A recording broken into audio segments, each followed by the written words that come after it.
Speaking of old business, COVID is back in the news, Michael. The New York Times put out an op-ed. Here's the title. We were badly misled about the event that changed our lives. And they're talking about the lab leak and COVID.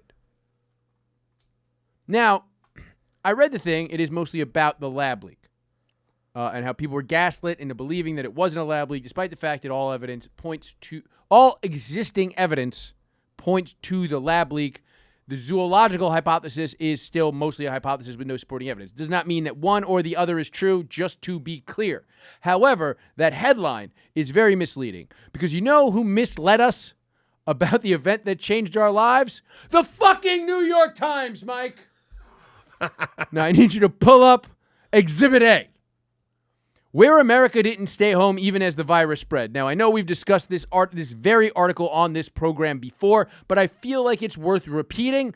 This is an article that tracked cell phone location data around the country and showed you that in red states, people were driving and traveling more than in more blue areas. Now, why could that be that it isn't virus-related, Mike? Because, again, this isn't people having parties, it's people traveling. Truckers? 1. 2. If you live in rural Wyoming, you have to travel further to buy groceries. You may work in a place that only a couple other guys work in. They might be part of your pod.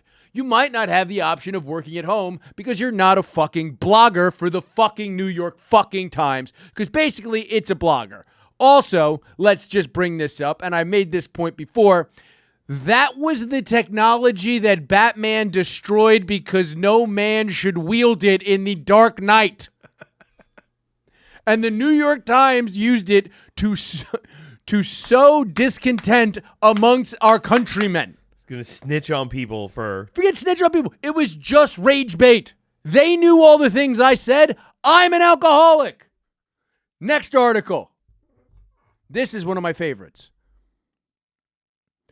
When 511 epidemiologists expect to fly, hug, and do 18 other everyday activities again. This was in June 8th of 2020. This was 3 months in. Now, let's go down the list. Now, the people I really want to talk to are the people... Go to the charts with the numbers. Okay. Bring in mail without precautions.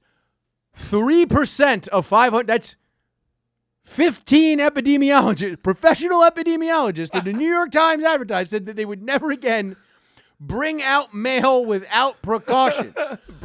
I want to, you know how they have that whatever podcast where it's just that dude gaslighting women? I want to do that with those 15 epidemiologists. That's who I want to talk to the most, New York Times.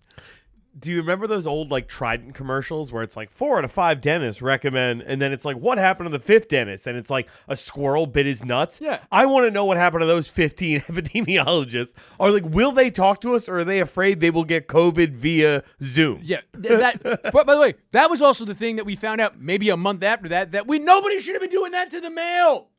It Ever. was dumb. Go down. Let's look at some more of these things. See a doctor without a non-urgent appointment. Okay. 60% said this summer. Yeah, most of them were being sane, but you still interviewed. This is why you don't necessarily believe science. Hold on, let's stay here. 1 year plus, go on a picnic. Go to that one. Scroll down a little further. Hike or picnic outdoors with friends. Over a year later, 27%. Found out that was all bullshit. I want to talk to them. I want to know the guy who said exercise at a gym or fitness studio. 406 people answered. 4% of them said never again. Would never go to a gym again in your life. I'm going to guess they all look like Newman in Jurassic Park. Or Samuel L. Jackson in Jurassic Park. They're currently... Or the old guy with the hat in Jurassic Park. Sam Neill, that motherfucker was lifted. Guy's sitting there right now going, you'll never go to a gym again. See, nobody cares. Nobody cares. Okay, hug or shake hands when greeting a friend. 6% of the 503 people interviewed That's okay. said It's over never- 30 people. Never again. Never again. Now, Would never to be shake fair, hands again. To be fair, scientists are gross. So if your friends are other scientists, they probably have sweaty palms, and at least some of them are never going to a gym, so you might not want to hug them. True. Or you might want to hug them extra. Like they're essentially a body pillow at that point. Yeah, that's true. They are very cushy. Big Snorlax situations. It's just an odd thing to have this come up, and then people are just dumb. Hey guys, if you enjoyed that clip, make sure you subscribe to the show on iTunes, Spotify, Google Podcasts, or wherever you get podcasts, and make sure you follow me at Chris from BKLYN on Twitter. Also, of course, make sure you support our sponsor. That sponsor is Vinylgraph. With Vinylgraph, you can make custom graffiti pieces that are on vinyl stickers that adhere to your wall. They're reusable. You can take them down, use them again. Vinylgraph.com. It's